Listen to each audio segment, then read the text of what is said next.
ఆంధ్రప్రదేశ్ వస్తుంటే ఎన్నిసార్లు పెన్షన్ పడుతుంటారు చెప్పు. బాబాయిని పోట్లు పడిచింది ఎవడు?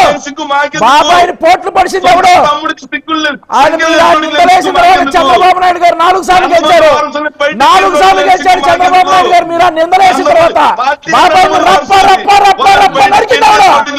చెల్లెలు ఎల్లో చీర కట్టుకుంటే ఏడ్చిందాడు.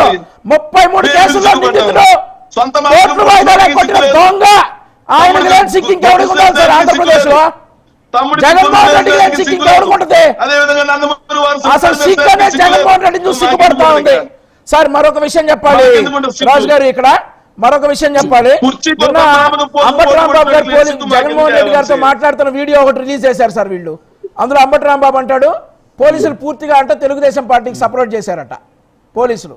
ఒకవేళ అది వాస్తవమే అయితే మా కార్యకర్తలు బయట ఆగేవాళ్ళ. ఇంకోటి ఆయన పవర్ బ్యాంక్ అక్కడెక్కడో పెట్టుకున్నాడు, అది పేలినా కూడా తెలుగుదేశం పార్టీ వాళ్ళు బాంబు పెట్టారని నేను వాళ్ళు. సో ఇట్లాంటివన్నీ కూడా. మరొక విషయం మీకు ఇక్కడ స్పష్టం చేయాలి సార్. జోగి రమేష్ నిన్న ఒక బీసీ నేతట. ఈయన ఎవరు సార్ పాపం? అమర్నాథ్ గౌడ్ ఎవరు సార్? అమర్నాథ్ గౌడ్ ఎవరు సార్? అప్పుడు ఏమన్నాడు సార్ జోగి రమేష్, ఇక్కడ కులాలు ఎందుకు వస్తాయంటాడా? మీరు లుచ్చా పనులు చేసి మీకు కులం కావాలా? పెట్రోల్ పోసి తగలబెట్టిన పిల్లాడు బీసీ పిల్లాడు అంటే మీకు నొప్పి వచ్చిందా? ఆ రోజు కులాలు ఎందుకు వచ్చాయంటారా? ఈ రోజు కులాలు బయటకు వసుకొస్తారా మీరు? వంగవీటి మోహన్ రంగా గారితో పోల్చుకుంటారా? వంగవీటి రంగా గారి మహానుభావుడితోటి కూతురు వయసు ఆడపిల్లలతో తైతక్కలాడేవాడిని ఆయనతో పోల్చుకుంటారా మీరు? మరొక విషయం సార్, ఇక్కడ మరొక విషయం చెప్పాలి సార్. ఇక్కడ మరొక విషయం చెప్పాలా? వంగవీటి రంగా గారితో పోల్చుకున్నారు కదా, మరి వంగవీటి రంగా గారి మీద అంత ప్రేమ ఉంటే వీళ్ళకి ఆయన కేసులో ఉన్నటువంటి ముద్దాయి దేవినేని నెహ్రూకి ఎందుకు సార్ సీట్ ఇచ్చారు రాజశేఖర రెడ్డి గారు? ఇప్పుడు వాళ్ళ అబ్బాయి దేవినేని అవినాష్ ఎందుకు సార్ సీట్ ఇచ్చారు? వంగవీటి రంగా గారి మీద అంత ప్రేమ ఉంటే ఆయన కేసులో ముద్దాయి అయినటువంటి దేవినేని నెహ్రూ గారికి ఆ రోజు రాజశేఖర రెడ్డి ఎందుకు సీట్ ఇచ్చాడు? ఈ రోజు జగన్మోహన్ రెడ్డి దేవినేని అవినాష్ ఎందుకు సీట్ ఇచ్చాడు?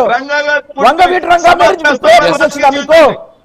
వంగవీటి రంగా గారి మహానుభావుడితో ఈ బఫూన్ పోలుస్తారా?